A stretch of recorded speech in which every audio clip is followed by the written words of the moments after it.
Assalamualaikum warahmatullahi wabarakatuh.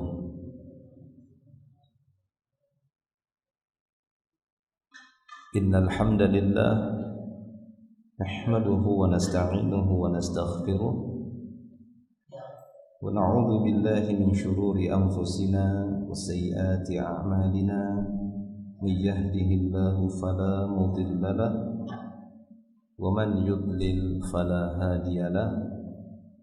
Asyhadu an la ilaha illallah wahdahu la syarika lah wa asyhadu anna Muhammadan abduhu wa rasuluh salawatullahi wa salamuhu ala rasulillah nabiyina Muhammadin sallallahu alaihi wasallam wa ala alihi wa ashabihi wa man tabi'ahum bi ihsanin ila yaumiddin amma ba'du.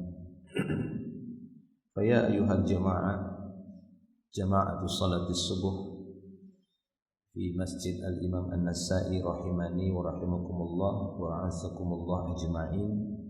Walhamdulillah ijtama'na fi hadha al-majlis fi hadha as-sabah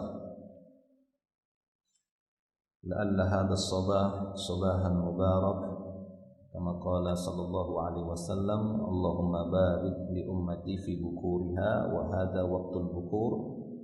Nas'alullaha an yaj'ala majlisana majlisan mubarakan wa nas'alullaha ilman nafi'an wa rizqan tayyiban wasi'an wa amalan mutaqabbalan wa taqabbalallahu minna wa minkum salatana wa ruku'ana wa sujudana wa a'malana salihah wa ja'alaha fil mawazinil hasanah yaumal qiyamah. Allahumma amin.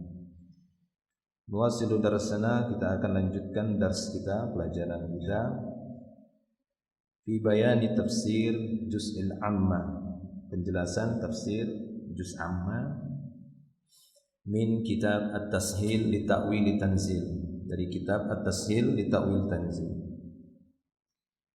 Dan pembahasan kita masih melanjutkan di pembahasan surat Al-Infitar. Pembahasan kita masih melanjutkan ayat-ayat di dalam surat Al-Infitar. Pembahasan kita masih melanjutkan di ayat yang ke-9 sampai 19. Ayat tasi'ah ila tasi'ata asyar. Ayat 9 sampai 19. Laqad qara'naha jami'an qabla hadha fi majlis akhir. Kita sudah bacakan ayatnya dari firman Allah tabaraka wa taala, ba'da ma'udzu billahi minasyaitonir rajim, kalla bal tukadzibuna biddin, ila ayah yauma la tamliku nafsun li nafsin syai'a wal amru yauma idzin lillah. Ini sudah kita bacakan ya di majelis terakhir sebelum kita libur beberapa pekan ya. Ya, ini sudah kita bacakan dan sudah kita i'rab dengan i'rab yang mukhtasar, i'rab yang ringkas. Kalimat per kalimat sudah kita jelaskan, dari kalla, apa itu bal, apa itu tukadzibuna, apa itu biddin, seterusnya. Wa inna alaikum lahafidin, lamnya sudah kita jelaskan, lahafidin kiraman katibin, maknanya sudah kita jelaskan juga. Karena di dalam tabel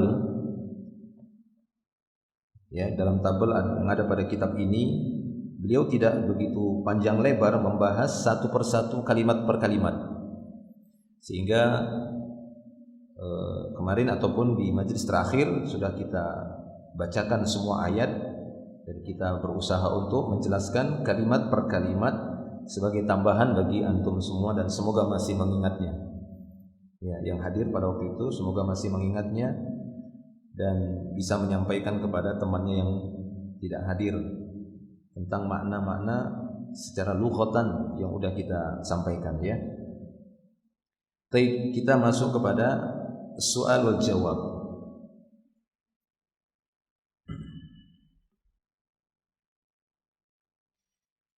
Di sini beliau memaparkan beberapa bentuk pertanyaan sebagai bahasan yang berkaitan dengan ayat-ayat tersebut. Dari ayat-ayat terakhir di dalam surat Al-Infitar, dari ayat ke-9 sampai 19. Di antara pertanyaan Soal wadih makna qawlihi ta'ala kalla bal tukadzibuna biddin. Jelaskan makna firman Allah Ta'ala kalla bal tukadzibuna biddin. Sekali-kali tidak, bahkan kalian mendustakan ad-din. Apa yang dimaksud ad-din di dalam ayat ini? Apa yang dimaksud ad-din? Al-jaza wal hisab, yakni yaumul akhir. Apa yang terjadi di yaumil akhir nanti itu adalah tafsiran dari ad-din. Kalla bal tukadzibuna biddin. Sekali-kali tidak, bahkan kalian mendustakan ad-din. Kalian mendustakan ad-din. Jadi mendustakan tentang adanya hari pembalasan. Mendustakan tentang kejadian-kejadian yaumul akhir. Ya, dibangkitkannya manusia, dihidupkan kembali, dihisab, dihitung semua amal-amalnya, perbuatannya, dibalas sesuai dengan perbuatan. Ya, perbuatan ihsan dibalas dengan kebaikan. Wa jazaa'ul ihsan illa bi ihsan. Ya, jazaa'us sayyi juga balasan perbuatan buruk juga dengan keburukan. Nah, jadi ini yang mereka ingkari, itu mana? Nah, kata beliau, jelaskan makna itu. Al-jawab, kata beliau, al-ma'na wallahu a'lam kalla ay laysal amru ayyuhal kafiruna kama taquluna min annakum 'alal haqqi fi ibadatikum ghairullah. Maksudnya apa? Wallahu a'lam, kata beliau, maksudnya sebagai bantahan. Sekali-kali tidak, wahai kalian orang kafir yang mendustai hari pembalasan, sekali-kali tidak. Ya, perkara di hari kiamat nanti tidak seperti yang kalian ucapkan. Apa yang mereka ucapkan? Mereka mengucapkan bahwasanya ibadah yang mereka lakukan kepada selain Allah di atas kebenaran, alal haq. Ini ucapan mereka. Ini dugaan mereka dan ini keyakinan mereka. Mereka meyakini kesyirikan yang mereka lakukan di atas al-haq. Maka Allah Ta'ala mengatakan kalla. Sekali-kali tidak, yang kalian lakukan itu tidak di atas kebenaran. Bahkan kalian mendustai ad-din. Kalian telah mendustai hari pembalasan. Ini bantahan untuk mereka. Itu makna dari kalla bal tukadzibuna biddin. Jawaban atas ucapan-ucapan orang kafir pada waktu itu yang mereka mengklaim, menyatakan bahwa ibadah mereka ghairullah, ibadah mereka kepada selain Allah alal haq, di atas kebenaran. Maka Allah mengatakan kalla, enggak, ibadah yang kalian lakukan itu bukan di atas kebenaran, bahkan justru kalian mendustai hari pembalasan. Itu maknanya. Wallahu a'lam. Berikutnya soal ma huwa wajhu iradi qawlihi ta'ala wa inna 'alaikum lahafizin kiraman katibin ya'lamuna ma taf'alun. Apa faidah mendatangkan firman Allah Subhanahu wa taala, ya, surah Al-Infitor tadi ayat 10 sampai 12. Apa sisi faedahnya, tujuannya? Ya, apa tujuan membawakan firman Allah Subhanahu wa taala itu? Didatangkannya ayat ini apa tujuannya? Apa sisinya? Wajhu irad. Ya. Al-jawab, kata beliau, wajhu dzalika, tujuan ayat ini, wa inna 'alaikum lahafizin, dan sungguh bagi kalian, atas kalian ada hafid, bukan satu, bukan hafizaini, bukan dua, tapi hafizin, banyak, karena menunjukkan jam'u mudzakkarin salimun, ya, menunjukkan jamak, bahwasanya atas kalian ada penjaga-penjaga, dan penjaga-penjaga ini bukan cuma jaga begitu saja, hanya sebatas jaga keamanan. Seperti para penjaga keamanan itu kan cuma jaga keamanan saja. Ini mereka jaga, kemudian mereka itu adalah makhluk yang kiram. Kiram itu jamak dari karim. Jadi makhluk-makhluk yang mulia juga, jamak taksir itu ya. Dan mereka juga adalah makhluk-makhluk yang sekaligus katibin, yakni malaikat-malaikat yang menjaga, mulia dan menulis. Apa yang mereka tulis? Segala sesuatu yang mereka dapati pada anak Adam yang ditugaskan oleh Allah Subhanahu wa taala. Mereka tulis semua. Mereka tulis, mereka rekam. Nah, ini dia petugas-petugas Allah Tabaraka wa taala yang mulia, kiram. Taib. Itu dia. Sehingga kata beliau, al-jawab, apa sisi mendatangkan ayat ini? Ya'lamuna ma taf'alun. Ya'lamuna ma taf'alun. Dan ya, hafizun ini, hafizin, malaikat-malaikat ini mengetahui apa yang kalian kerjakan. Dia tahu apa yang kalian kerjakan. Dia lihat, dia saksikan, dia tulis. Taib.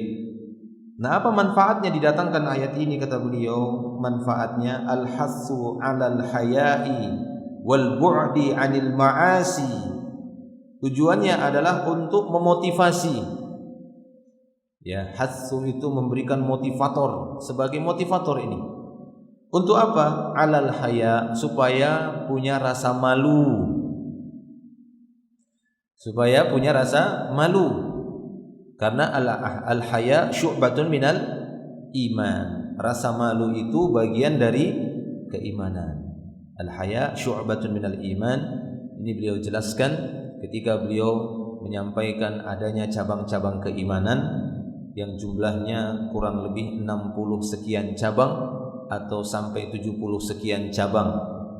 Fa'alaha atau fa'afdaluha qaulu la ilaha illallah, cabang iman yang paling tinggi, yang paling afdal, yang paling kuat, yang paling agung. Cabang iman yang paling tinggi adalah ucapan la ilaha illallah. Maka barang siapa yang mengucapkan kalimat ini merupakan cabang keimanan paling tinggi. Barang siapa yang mengucapkan kalimat ini, maka dia telah melakukan amalan paling tinggi. Ketika dia mengucapkan apa? La ilaha illallah. Kapan ini? Mutlak, silahkan. Kapanpun Anda mengucapkan la ilaha illallah, maka pada saat itu Anda memiliki cabang iman yang paling tinggi. Allahu Akbar. Subhanallah. Ya, itu dia. Cuma malas kita mengucapkan la ilaha illallah. Jarang sekali kita mengucapkan la ilaha illallah. Seperti yang dijelaskan kemarin tadi malam ya. Ustazuna ya, Al-Ustaz Zaid hafizahullah. Beliau menjelaskan beberapa amal yang menjadi sebab husnul khatimah. Yakni ucapan apa? La ilaha illallah, tauhid. Dalam rangka menjaga tauhid, sering-sering mengucap apa? La ilaha illallah. Semoga itu menjadi ucapan terakhir kita. Karena barang siapa yang la ilaha illallah menjadi ucapan terakhirnya, dijamin masuk surga. Maka akhiru kalamihi la ilaha illallah dakhalal jannah. Maka sering-sering kita ucapkan. Ya, jangan kita ucapkan hanya pada momen-momen tertentu saja. Ucapkan banyak la ilaha illallah, la ilaha illallah, la ilaha illallah. Ya, berarti kemudian di suatu saat la ilaha illallah, la ilaha illallah, la ilaha illallah, mutlak. Tidak harus dikhususkan pada malam Jumat dengan goyangan kepala, tidak perlu. Ya, la-nya ke kanan, il-nya ke kiri. Nah, itu tidak perlu sampai seperti itu. Ya, mutlak la ilaha illallah. Baik, itu dia perjamaah Allah Subhanahu wa taala. Ya. Wa adnaha, dan cabang iman yang paling adna, paling rendah apa? Imatatul adza 'anil thariq. Menyingkirkan gangguan di jalan, itu sudah serendah-rendah iman. Wal haya syu'batum minal iman. Sementara rasa malu itu cabang dari keimanan. Masya Allah, agama Islam ini sempurna sekali. Bukan sempurna saja, sempurna sekali. Sampai cabang-cabang keimanan ya amal itu sendiri. Ya. Dan sabda Nabi sallallahu alaihi wasallam tadi mewakili definisi iman. Apa itu iman? Kata para ulama, iman adalah al-iqrar bil qalb. Ya, pengakuan dengan dalam hati. Itu iman. Al-i'tiqad bil qalb, keyakinan dengan hati. Al-qaul bil lisan, ucapan dengan lisan. Wal amalu bil jawarih, melakukan amalan kebaikan dengan anggota tubuh. Ya, yazidu bit ta'ah wa yanqusu bil ma'siyah. Iman itu naik bertambah dengan ketaatan dan iman itu berkurang dengan sebab kemaksiatan. Lihat ketika para ulama menjelaskan apa itu iman. Iman, keyakinan dengan hati, ucapan lisan, dan perbuatan dengan anggota tubuh. Pada hadis tadi ada enggak ketiga hal itu? Ada atau tidak? Al-haya, rasa malu, ini amalan lisan, amalan anggota tubuh, atau amalan hati? Haya, rasa malu. Mana yang beramal itu? Yang beramal itu lisan, anggota tubuh, atau hati? Malu. Wal haya syu'batun minal iman. Rasa malu cabang dari keimanan. Al-haya itu amalan lisan, anggota tubuh, atau amalan hati? Jawab. Amalan lisan. Sehingga seorang mengatakan, aduh saya malu, itulah iman. Saya malu, tapi dia nggak pakai celana. Misalnya, ya, saya malu. Dia lisannya yang menyatakan malu. Enggak. Malu itu dimulai dari hati. Ya, itu amalan hati. Al-haya, apalagi sabr, ya, tawakal, apalagi roja, hub, cinta, mahabbah, khauf, takut, ya, kurh, benci, ya, seterusnya. Itu amalan-amalan hati. Ghadab, marah, hati duluan. Ada amalan-amalan lisan, itulah zikir-zikir, ucapan-ucapan tadi seperti la ilaha illallah dan yang lainnya, subhanallah, Allahu akbar dan yang lainnya. Ada amalan anggota tubuh. Apa itu amalan anggota tubuh? Apa contohnya? Puasa. Iya, puasa kan anggota tubuh yang menahan itu laparnya. Iya atau tidak? Ya, anggota tubuh yang menahan jengkelnya hati. Ya, betul. Salat, ya, itu jelas salat. Kadang ada amalan yang menggabungkan semuanya, digabungkan lisan, anggota tubuh, hati dihadirkan, dan harta. Yaitu umroh, ya. Umroh itu gabungan semua itu. Jihad, ya, itu gabung semua. Lisan iya, labbaik Allahumma labbaik, sampai bebui mulutnya, ya kan? Sampai parau suara. Iya, begitu. Cuma banyaknya kalau saya bawa jamaah untuk umroh misalnya, itu pada malas talbiyah semua. Kalau dulu sahabat itu sampai serak suaranya, teriak, labbaik Allahumma labbaik, terus panjang jalan. Ya, kalau kita biasanya itu jamaah 3 kali aja udah kayak mantra mau tidur. Apalagi di bisnya kan ber-AC kan. Kalau dulu kan enggak ber-AC, angin tuh ya, campur pasir. Tapi itu dia perjamaan Allah Subhanahu wa taala. 3 tadi ya, cabang keimanan. Yang menjadi definisi iman, itulah penjelasan para ulama apa itu iman.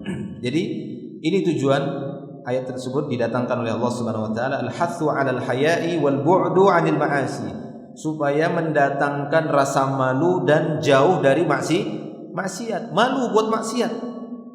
Ini tidak semudah yang kita ucapkan, malu berbuat maksiat. Kenapa? Karena merasa ada yang menyaksikannya, ada yang jagai, dan ada yang siap tulis perbuatannya, siap tulis, siap catat. Malu, sehingga dia jauh dari maksiat. Nah, sehingga didatangkan ayat ini, wa inna 'alaikum lahafidin, ya ibnu Adam, ya ayuhan nas, ya ayuhal mu'minun, wa inna 'alaikum lahafidin kiraman katibin. Sehingga malu dia ketika ingin berbuat maksiat, terdorong ingin berbuat maksiat, dia pun jauh dari kemaksiatan. Itu dia. Fal ma'na wa inna 'alaikum lamalaikatan hafizatan kiraman fala tuqabiluhum bil qaba'ih fa innahum yaktubuna 'alaikum jami'a a'malikum kama qala Ibnu Katsir rahimahullah. Maknanya bahwasanya atas kalian sungguh, ya, atas kalian ada malaikat-malaikat yang menjaga, malaikat yang mulia. Fala tuqabiluhum bil qaba'ih, jangan sampai kalian berhadapan dengan mereka, jangan sampai kalian berhadapan dengan malaikat-malaikat dengan membawa keburukan-keburukan. Bil qaba'ih, qabih. Jangan sampai kita bertemu dengan malaikat-malaikat ini sementara kita dalam keadaan berbuat maksiat. Wah, repot ini.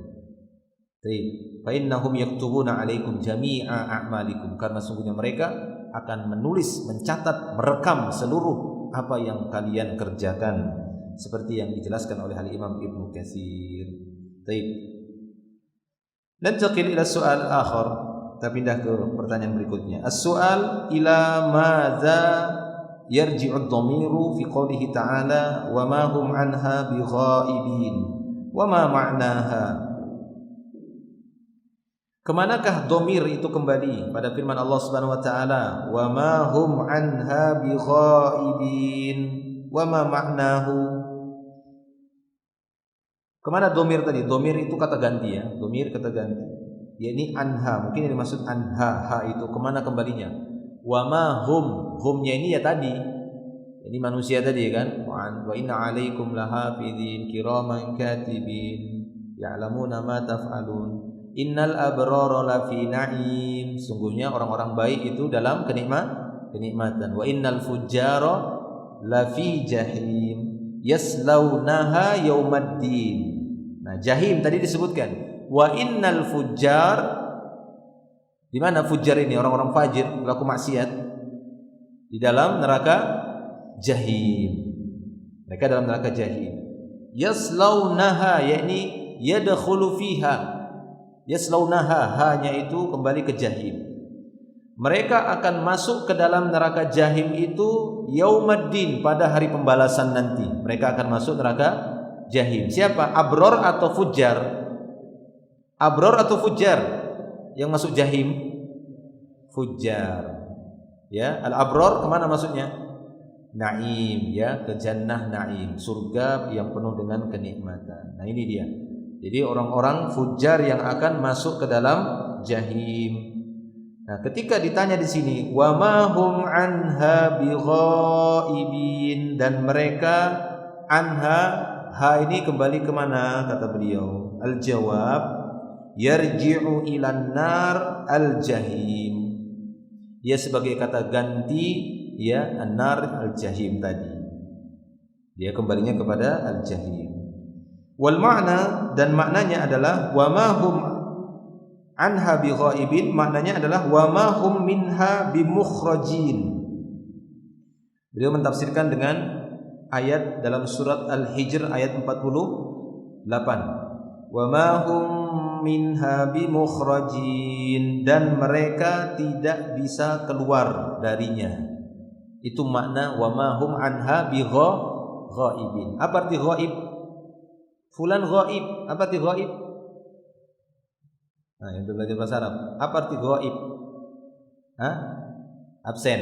Ya, tidak hadir. Nah, itu dia. Boleh enggak hadir? Izin ya, keluar dulu. Ghaib. Ini fulan. Aina fulan? La yahdur fil fasl. Ghaib Ustaz. Enggak hadir, absen kita bilang ya. Alfa atau absen? Absensi. Yang benar mana bahasa itu? Alfa atau absen? Alfa ya? Dulu kita waktu sekolah SD saya itu gitu ya. Alfa ya, bukan ini absensi. Alfa. Nah, itu makna ghaib di sini. Maksudnya apa? Mereka nggak bisa minta izin, nggak bisa keluar dulu dari neraka itu. Izin keluar dulu, nggak bisa. Nggak bisa ghaib mereka. Maksudnya tidak bisa menghindar, nggak bisa keluar. Makanya beliau membawakan ayat dalam surah Al-Hijr ayat 48, wa ma hum minha bimukhrajin. Mereka tidak akan bisa keluar dari neraka untuk izin sejenak. Izin ya sejenak, keluar sebentar, ngirup udara segar. Keluar dari pintu neraka, wah enak segar, masuk lagi, nggak bisa. Belum lagi neraka itu baunya bukan main, karena kan airnya nanah, ya, darah, itu minuman-minuman penduduk neraka. Nanah, darah, keringatnya penduduk neraka itu diperas lagi, itu diminumkan lagi karena saking hausnya. Haus sekali, namanya panas. Kita aja kalau di dunia kepanasan gimana rasanya? Pengennya minum es, ya, haus sekali. Nah, begitulah penduduk neraka. Mereka tidak bisa keluar dari neraka. Nauzubillah min adzabillah. Nas'alullah al-jannah, nas'alullah al-jannah, nas'alullah al-jannah wa na'udzubika minan nar. Baik. Ya, sehingga kata beliau di sini, falay yaghibu 'anil nar lahzatan. Lahzatan itu walaupun sejenak, sekejap.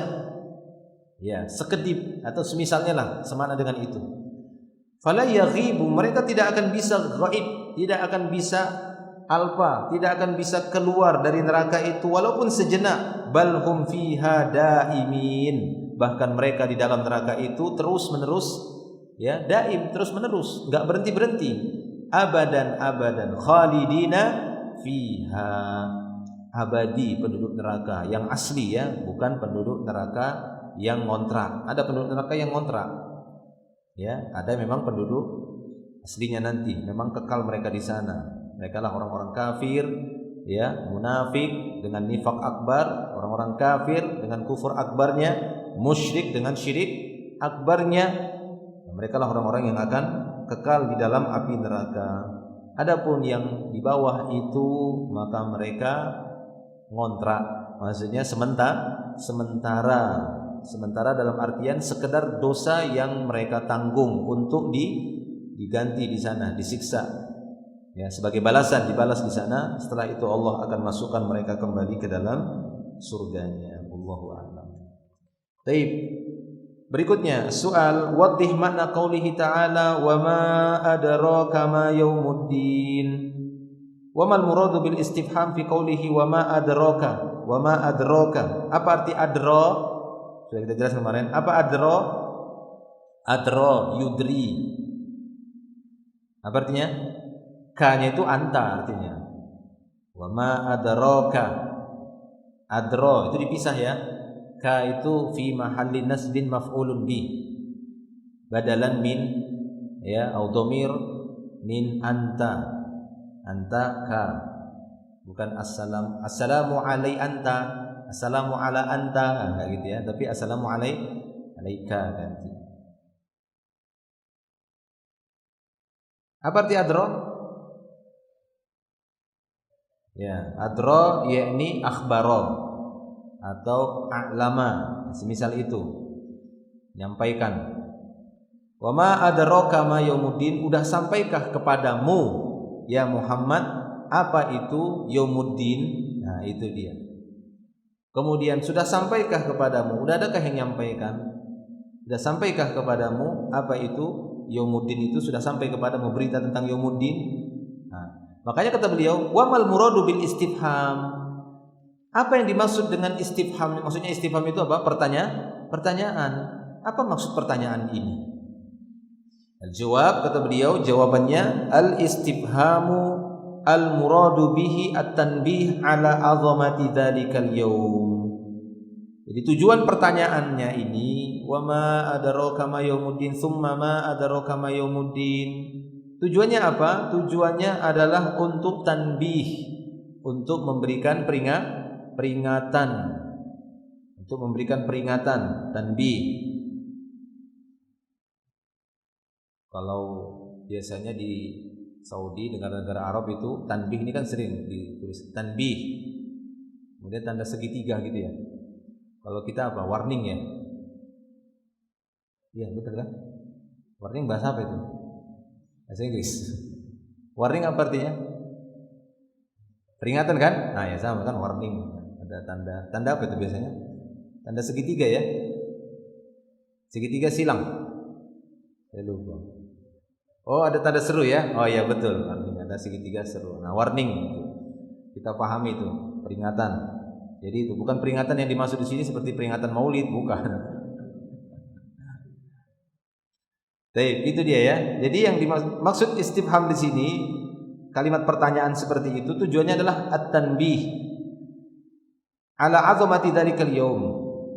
Ya, untuk mengingatkan manusia tentang besarnya hari itu. Ya, azamati dzalikal yaum. Ini hari yang bukan hari biasa, itu memang hari yang menggegerkan, ya, mengguncang manusia. Wa ala qadarihi, untuk menunjukkan besarnya kadarnya, tingginya kadar hari itu. Baik, wa qad rawat Tabari bi isnadin hasanin an Qatadah. Sungguh Imam At-Tabari telah meriwayatkan sebuah sanad hasan dari Qatadah. Qala, dia berkata, qauluhu, makna firman Allah Ta'ala, wa ma adraka ma yaumuddin ta'ziman li yaumil qiyamah, sebagai bentuk pengagungan untuk membesarkan tentang hari kiamat. yauma tudanu fihi nasu bi a'malihim, hari dihukumnya pada hari itu manusia dengan amal-amal mereka. Jadi pada hari itu manusia semua dihukum sesuai amal-amalnya. Enggak ada yang terlewatkan, enggak ada yang terlepaskan, tidak ada yang bisa sembunyi, tidak ada tempat bersembunyi pada hari itu. Benar-benar hari yang menegangkan, hari yang sangat besar pada waktu itu. Nah, ini tujuannya. Sehingga diulangi dan dalam bentuk pertanyaan. Ya, ma adraka ma yaumuddin? Tsumma ma adraka ma yaumuddin? Tahukah kamu ya Muhammad apa itu yaumuddin? Sudah sampaikah kepadamu? Tahukah kamu, fahamkah kamu ini apa yaumuddin? Nah, ini dia ta'zim. Untuk memberikan apa? Peringatan kepada manusia tentang besarnya hari itu. Sehingga harus bersiap-siap. Karena hari yang mau dihadapi adalah hari yang menegangkan, hari yang menakutkan, ta'zim. Baik. Wa qawluhu summa ma adraka ma yaumuddin, yaqulu summa ayu syai'in ash'araka, ay syai'un yawmal mujazah wal hisab ya Muhammad ta'ziman li amri. Ya, kemudian Allah tabaraka wa taala mengulangi lagi, summa ma adraka ma yaumuddin. Ini summa ayu syai'in ash'araka. Perkara apa yang bisa mendatangkan, membangkitkan perasaan takutmu? Nah, itu dia ya. Ayu syai'in, apa yang bisa membangkitkan perasaan kita supaya kita mau perhatian dengan yaumul akhir. Nah, itu. Nah, maka dibuatlah kalimat seperti ini dan diulangi 2 kali dengan kalimat summa. Kemudian diulangi lagi kalimat yang sama. Nah, ini tujuannya apa? Untuk mendatangkan perasaan. Supaya tatkala orang yang mendengar ini kemudian dia terasa, diulangi lagi. Diulangi lagi. Manusia itu ketika diulangi kalimat yang sama, dia akan lebih memperhatikan. Itu dia sifat manusia secara umum, kecuali memang yang sudah bebal. Ya, walaupun diulang-ulang dia nggak mau tahu. Ya. Dan Nabi SAW biasanya dalam beberapa perkara untuk menekankan sebuah perintah, maka beliau biasanya akan mengulangi. Sehingga ini merupakan salah satu thariqah di dalam belajar, dalam memberikan pengajaran. Hendaknya ada beberapa perkara, beberapa materi yang memang butuh pengulangan atau yang istilahnya dengan murajaah. Perlu, manusia itu perlu untuk menguatkan, ya, lebih menekankan, lebih meyakinkan. Diulang 3 kali, diulang 2 kali. Nah, seperti yang disebutkan oleh Allah tabaraka wa taala di sini. Baik. Ya, ini syai'un yaumal mujazah wal hisab ya Muhammad. Ini ada sesuatu yang besar ya Muhammad di hari pembalasan nanti, yaumul hisab, ta'ziman li amri. Besar urusannya. Baik.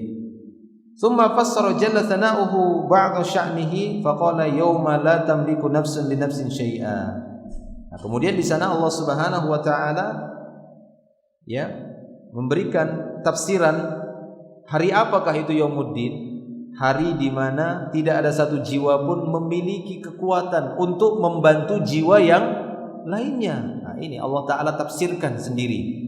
Allah taala jelaskan sendiri. Setelah menyebutkan summa ma adraka ma yaumuddin, ternyata yauma la tamliku nafsun li nafsin syai'a. Hari di mana setiap jiwa tidak memiliki kemampuan, tidak punya kekuatan untuk bantu yang lainnya. Jangankan bantu yang lainnya, bantu diri sendiri saja tidak punya kekuatan pada hari itu. Ini hari besar. Nah, itu dia perjamaah Allah Subhanahu wa taala. Ya, kurang lebihnya seperti itu. Jadi beliau mengatakan di sini yaqulu dzalikal yauma la tamliku nafsun.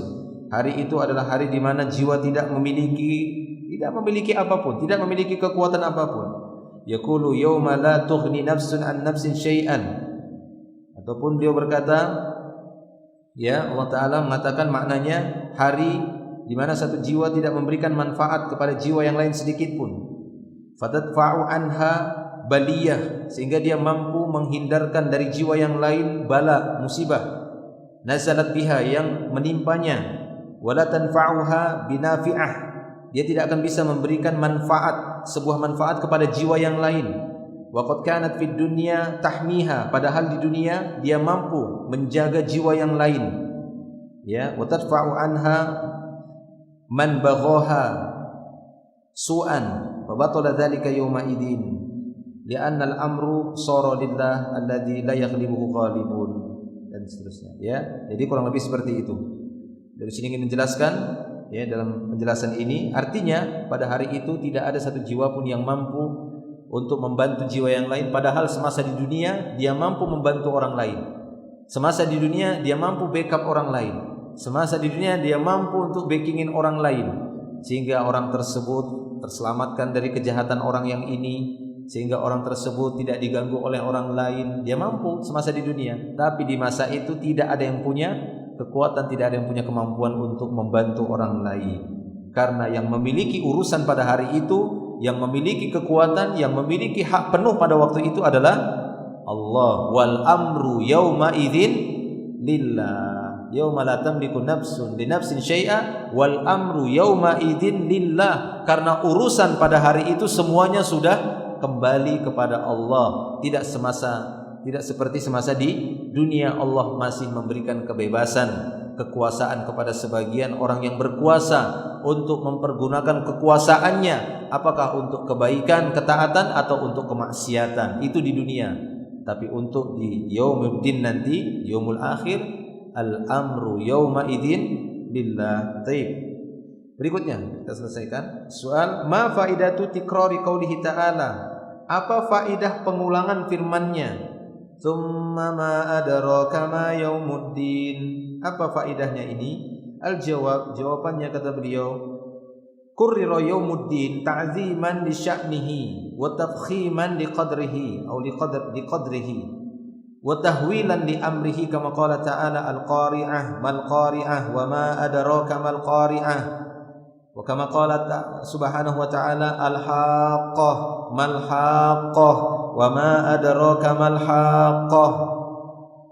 Ya, diulanginya yaumuddin ini untuk pengagungan, untuk membesarkan keadaan, kondisi, kadarnya, ya, tafkhiman, ya, li qadarihi, ini kadar hari itu, tahwilan li amrihi, untuk memunculkan perasaan besar tentang urusan itu. Tahwil, jadi ada rasa takut. Nah, itu tujuannya. Ya, sebagaimana beberapa firman Allah Ta'ala yang lain seperti dalam surah Al-Qari'ah ataupun dalam surat Al-Haqqah. Al-Haqqah malhaqqah wa ma adraka malhaqqah. Sudah datangkah kepadamu informasi tentang al-haqqah ya Muhammad? Al-qari'ah malqari'ah wa ma adraka malqari'ah. Ada banyak ya beberapa kalimat-kalimat atau ayat dalam Al-Qur'an seperti itu. Baik. Selanjutnya soal ya.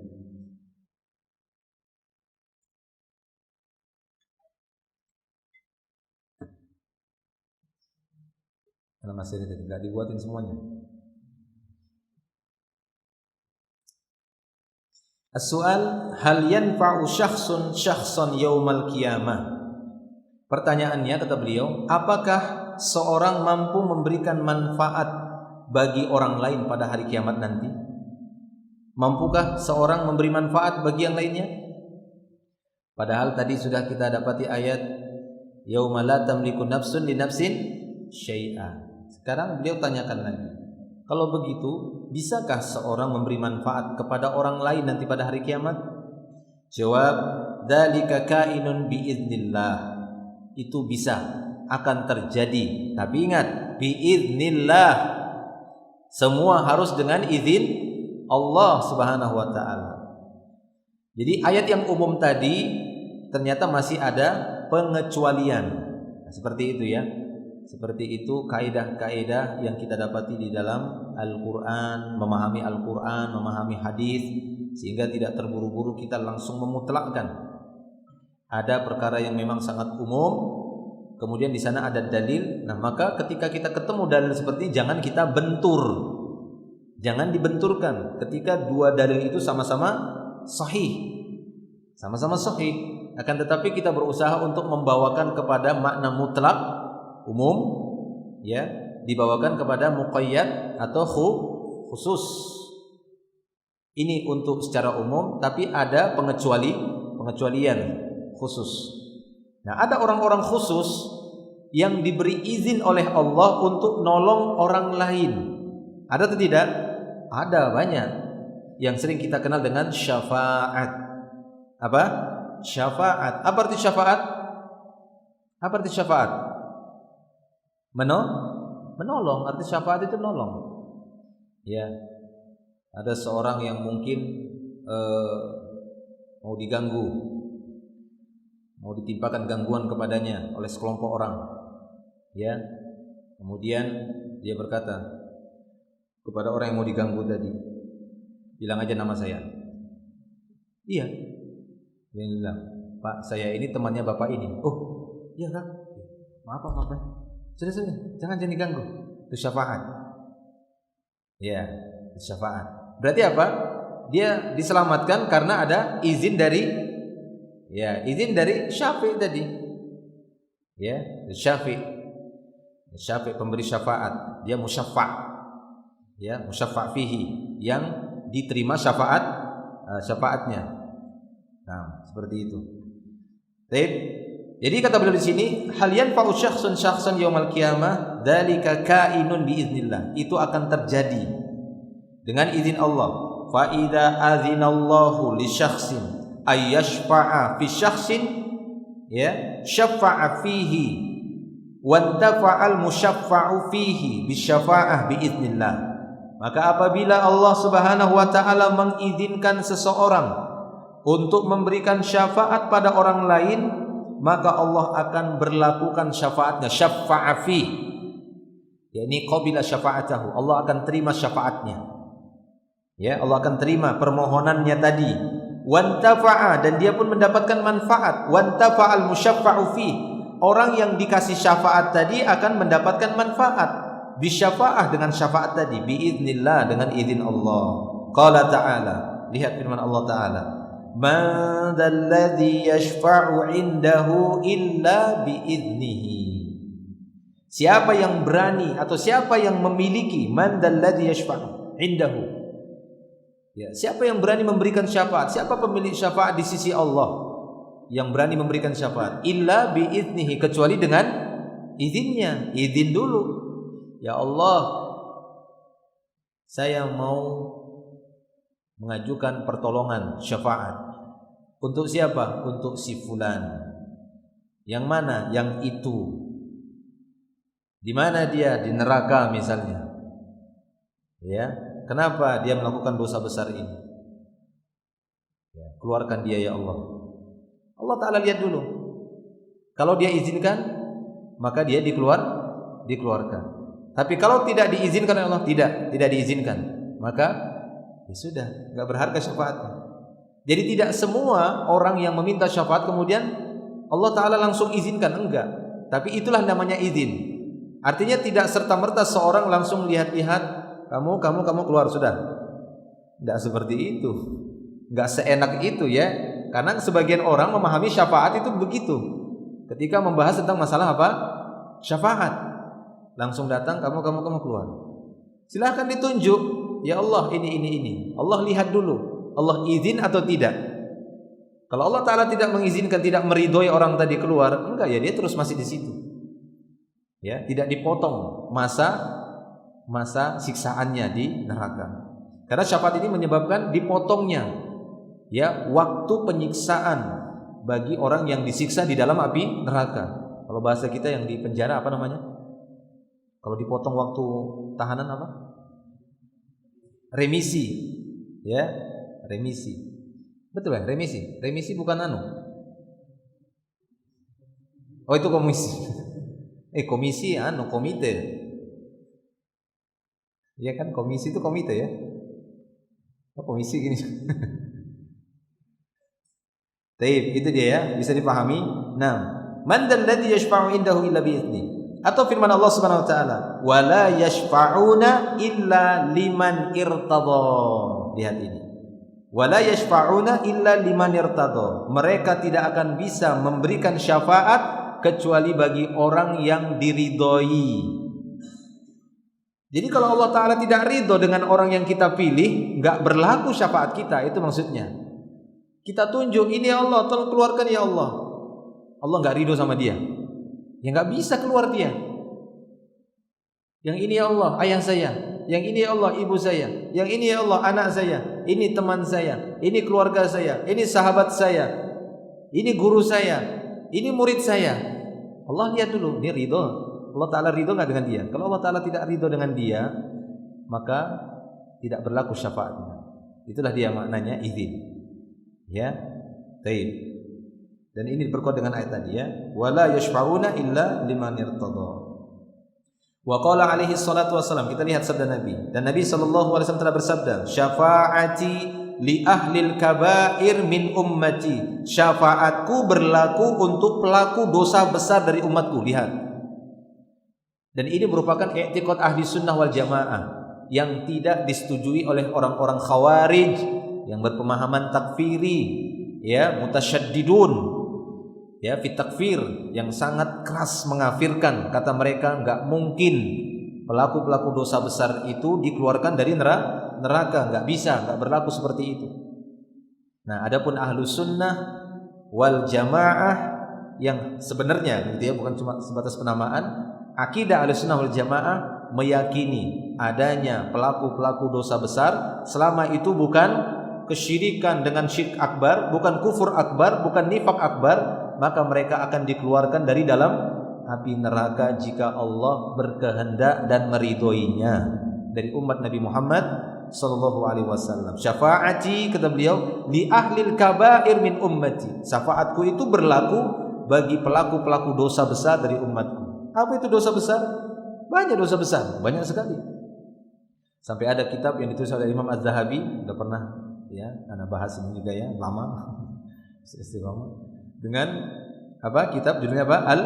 Al-Kabair. Banyak di sana dosa-dosa besar. Dosa-dosa besar yang kita masuk di sini, dosa besar yang tidak menyebabkan dia kekal di dalam api neraka. Ya, seperti mungkin ya semacam perbuatan mencuri, ya, ghibah, dan dosa-dosa besar itu ya. Mencuri, ghibah, apalagi namimah, zina, apalagi mengambil tanah, kan begitu ya, mengambil hak orang lain, menipu harta orang lain, nah, banyak dosa-dosa besar. Ya, dosa-dosa besar. Berbuat zalim, durhaka kepada kedua orang tua, zalim kepada anak, ini kan dosa-dosa besar semua. Ya, membunuh nyawa yang tidak pantas untuk dibunuh. Ya, di sana dosa-dosa besar. Nah, pelaku-pelaku dosa besar ini, selama dosa besarnya tidak menyebabkan dia kufur akbar, selama dosa besar yang dia lakukan tidak menyebabkan apa? Kufur akbar. Bisa enggak dosa besar tadi menyebabkan dia kufur akbar? Bisa. Bahkan bisa, sekalipun dia tidak melakukan dosa besar itu, dia bisa jatuh kepada kafir besar, kufur akbar. Kapan itu? Ketika dia mengatakan zina halal. Dia enggak zina. Dia tidak zina, tapi dia katakan apa? Zina halal, boleh, silahkan, gratis. Siapa saja boleh zina, halal kata dia. Maka ucapannya tersebut, pernyataannya tersebut menyebabkan dia keluar dari Islam, murtad. Ya, dia keluar kekal dalam api neraka. Walaupun dia tidak berzina. Kenapa? Karena dia telah berani mengambil hak Allah Subhanahu wa taala, mengingkari apa yang sudah Allah haramkan. Dia balikkan halal. Ya, dia katakan itu halal. Ini besar dosanya. Demikian juga sebaliknya. Ya, demikian juga sebaliknya. Mengharamkan yang Allah halalkan. Maka hati-hati juga, jangan sampai kita haramkan, sembarang mengharamkan. Jadi haram itu, hati-hati, harus dikaji dulu. Ya, harus dikaji dulu. Seperti kemarin dengan obrolan Ustaz Zaid, beliau mendengar ketika Syekh Abdul Muhsin ditanya tentang hukum orang yang makan kecoa. Ya, hukum orang yang makan apa? Kecoa. Tahu kecoa kan? Curu. Apa lagi nama lain? Kecoa, curu. Maka Syekh pada waktu itu tidak langsung mengatakan haram, tidak ya, untuk kehati-hatian. Makan kecoa dimakan gitu aja. Kenapa dimakan kecoa? Ya, para ulama kita hati-hati di dalam menyampaikan hal-hal yang berkaitan dengan hak Allah tabaraka wa taala. Allahu a'lam bishawab. Kembali kepada syafaat tadi. Kemudian sabda Nabi sallallahu alaihi wasallam, yashfa'u syahid fi sab'ina min aqaribihi ila ghairi dzalika minal adillah. Hadis yang lain beliau mengatakan, beliau bersabda, seorang yang mati syahid, maka dia boleh memberikan syafaat 70 orang dari karib kerabatnya. Boleh dia pilihin. Ya, ini dia pilih 70, silahkan. Cuma nanti Allah Ta'ala akan melihat hasil pilihannya ini, apakah Allah ridho dengan orang yang dipilih tadi atau dia tidak ridho. Karena harus dengan ketentuan ridho. Wa kam min malakin fis samawati la tughni syafa'atuhum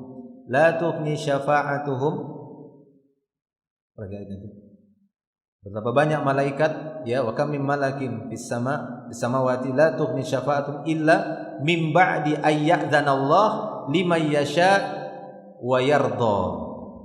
Perhatikan ayat ini. Ya, illa min ba'di ayyadzanallah liman yasha, ya, wa yarda. Betapa banyak malaikat, tapi walaupun malaikat yang begitu banyak, tidak berharga syafaat mereka sedikit pun di sisi Allah Subhanahu wa taala, kecuali setelah izin Allah Subhanahu wa taala kepada yang Dia kehendaki dan Allah ridho. Jadi itu izin dan ridho. Ya, izin ini untuk orangnya. Maksudnya orang yang akan memberikan syafaat, ridho kepada yang dikasih syafaat. Paham ini ya? Allah Subhanahu wa taala beri izin dulu. Contoh kepada siapa? Kepada Nabi Muhammad sallallahu alaihi wasallam. Silahkan ya Muhammad, kau diizinkan untuk memberi syafaat. Maka beliau memberikan izin. Fulan. Maka Nabi SAW memilih, ya, memberikan syafaat. Syafaatku untuk ini. Nah, kemudian Allah ridho enggak kepada yang ditunjuk oleh si syafi' tadi? Nah, itu dia. Berarti apa? Ada dua. Wa kam min malakin fis samawati la tughni syafa'atuhum illa min ba'di ayyadzanallahu liman yasha'u wa yarda. Nah, itu kata Allah Subhanahu wa taala. Jadi izin dan ridho. Izin, Allah mengizinkan si syafi' untuk memberikan syafaat. Ridho kepada musyaffa' fihi, orang yang sudah dipilih untuk dapat syafaat. Jelas ini ya. Jadi enggak seenak yang mungkin dipahami sebagian orang, ya, nanti kan dikasih syafaat sama Nabi. Iya, Allah ridho enggak sama ente? Kalau kepada Nabi Muhammad SAW, Allah sudah izinkan. Allah berikan izin kepada Nabi Muhammad SAW untuk memberi syafaat. Tapi kepada orang-orang yang beliau pilih, belum tentu Allah ridho. Belum tentu Allah Subhanahu wa taala ridho kepada antum, kan begitu? Belum tentu. Ya, bagaimana cara mencari keridhaan Allah? Ya, ini dengan melakukan amal-amal yang bisa mendatangkan keridhaan Allah Subhanahu wa taala. Baik, itu yang harus dipahami. Dan cara untuk mendapatkan syafaat Nabi yang paling berbahagia dengan syafaat beliau adalah orang yang mengucapkan apa? La ilaha illallah. Nah, itu lagi. As'adun nas. Ini buah dari pertanyaan Abu Hurairah. Abu Hurairah radhiyallahu anhu pernah bertanya kepada beliau, "Ya Rasulullah, man as'adun nas bi syafa'atik yaumal qiyamah?" Wahai Rasulullah, siapa manusia yang paling berbahagia mendapatkan syafaatmu pada hari kiamat? Ya, maka Nabi SAW mengatakan, as'adun nas bi syafa'ati man qala la ilaha illallah khalisan min kibali nafsih, khalisan min qalbih. Maka manusia yang paling senang, paling berbahagia dengan syafaatku pada hari kiamat adalah seorang yang mengucapkan la ilaha illallah tulus dari dalam jiwanya. Nah, itu dia, tulus. Ya, khalis, benar-benar bersih, murni. Enggak ada selain Allah dalam hatinya. Benar-benar dia pasrahkan ketika la ilaha, dia paham, tidak ada ilah yang berhak diibadahi selainnya. Benar-benar dalam hatinya ikhlas. Maksudnya ikhlas di sini benar-benar ikhlas, dia terima Allah sebagai Robnya, yang lainnya sudah dibuang. Kan la itu kan nafi kan gitu ya. Dibuangin semua Tuhan-Tuhan yang lainnya. Apakah itu penyandaran? Dia enggak bersandar sama manusia, ya, dia tidak bersandar sama suaminya, sama bosnya, sama ini, enggak ada, dia buang semuanya. Ya. Kepada siapa dia bersandar saja? Illallah, hanya kepada Allah saja. Kalau benar seperti itu, inilah manusia yang paling berbahagia dengan syafaat Nabi sallallahu alaihi wasallam. Terakhir, soal al-amru fid dunya wa fil akhirah lillah. Segala urusan di dunia dan di akhirat itu kan milik Allah. Falimada qala ta'ala, lalu kenapa Allah tabaraka wa ta'ala berfirman, wal amru yawma idzin lillah, segala urusan pada hari itu milik Allah. Fil akhirati ma'a annahu fid dunya lillah aidan. Kenapa di akhirat saja? Padahal di dunia juga segala urusan milik Allah Subhanahu wa taala. Ya, kenapa harus di akhirat saja yang disebutkan? Wal amru yauma idzin. Pada hari itu yang dimaksud adalah hari akhir. Padahal di dunia juga segala urusan di tangan Allah, ya, milik Allah Subhanahu wa taala. Apa makna pengkhususan ini? Al-jawab, kata beliau, sahih annal amra fid dunya wal akhirah lillahi subhanahu wa ta'ala. Benar bahwa segala urusan di dunia dan di akhirat itu semua milik Allah Subhanahu wa ta'ala. La syakka fi dzalika wala raib. Tidak ada keraguan dan tidak ada keraguan sama sekali pada perkara itu. Walakin fid dunya qad yunazi'u malikun fajirun aw sultanun khushumun fayadda'i annal mulka lahu. Akan tetapi di dunia masih ada, terkadang masih ada raja yang fajir ataupun penguasa yang khusyum, yang penipu. Fayadda'i annal mulka lahu. Dia mengklaim bahwasanya dia memiliki kerajaan, dia memiliki kekuasaan.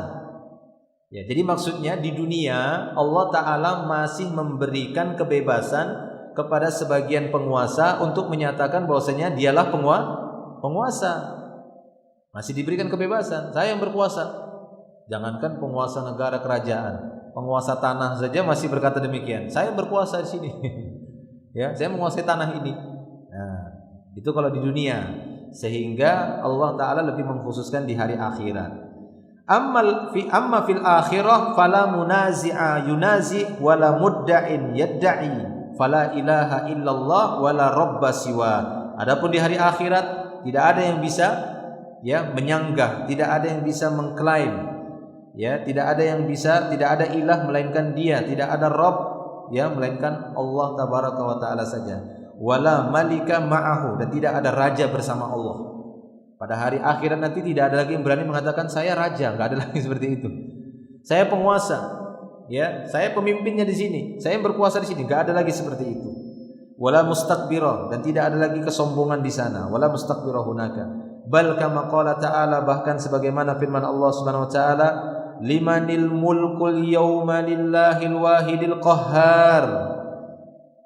Limanil mulk al-yawm, milik siapa kerajaan pada hari ini? Lillahil wahidil qahhar, hanya milik Allah saja yang Maha Esa, yang Maha Perkasa. Qahhar, yang Maha memaksa. Wa kama qala ta'ala, dan sebagaimana firman Allah Ta'ala, al-mulku yawma idinil haqqu lirrahman. Kekuasaan pada hari ini hanya hak untuk Ar-Rahman saja. Jadi kerajaan, kekuasaan pada hari itu haknya hanyalah milik Ar-Rahman, milik Allah tabaraka wa taala. Atau dalam surah Al-Fatihah Allah Ta'ala berfirman, Maliki yaumiddin, raja hari pembalasan nanti. Jelas ya?